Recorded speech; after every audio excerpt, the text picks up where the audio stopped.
Science tech का discussion series और ये लेक्चर आपके लिए। और इसमें जो डिस्कस होंगे साइंटिफिक फिनोमेनन, जैसे कि जो डोमेस्टिक है, हाउसेज हैं, जो घर है जिसमें हम रहते हैं, उसमें इलेक्ट्रिकल कनेक्शंस होते हैं, विद्युतीय कनेक्शंस होते हैं। तो कनेक्शन किस रूप में होता है? पैरेलल कॉम्बिनेशन होते हैं रेसिस्टेंस का, या फिर सीरीज कॉम्बिनेशन होते हैं, राइट?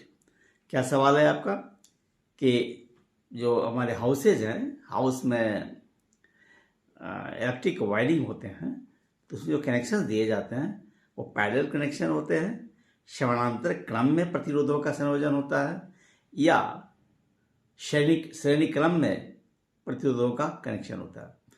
तो याद रखिएगा कि जो कनेक्शन होता है हाउसेज में वो है parallel combination of electrical resistances, यानी समानांतर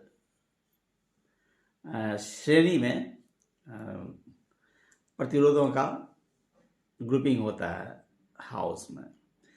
अब क्या है, जो पैरेलल कॉम्बिनेशन है वो है क्या? तो आप देख लीजिए कि अगर सपोज करते हैं कि एक, जैसे मैं यहाँ बैठा हूँ, एक आगे हो, मेरे पीछे हो, और सब क्या करें कि जो लेफ्ट हैंड है एक बिंदु पर और राइट हैंड एक बिंदु पर रख दें, राइट? तो दो पॉइंट्स हुए और दोनों का कनेक्शन यदि हम बैटरी से कर दें, इस तरह कॉम्बिनेशन जो होगा वो पैरेलल कहलाता है, राइट? तो क्या होता है कि अगर हम एक्सटर्नल कोई हम पावर सप्लाई दें, वोल्टेज दें, तो क्या होगा, करंट फ्लो करेगा, और करंट फ्लो करेगा, दो पॉइंट पर आ जाएगा। तो क्या होगा, करंट क्या है, अलग अलग रेसिस्टेंस में अलग अलग करंट फ्लो करने लगेगा। हालांकि पोटेंशियल डिफरेंस जो होगा वो सारे के सारे जो प्रतिरोध होंगे उनके बीच में पोटेंशियल डिफरेंस का मान एक ही होगा, लेकिन क्या होगा, करंट का मान अलग अलग होगा, क्योंकि रेसिस्टेंस का मान अलग अलग होगा, राइट?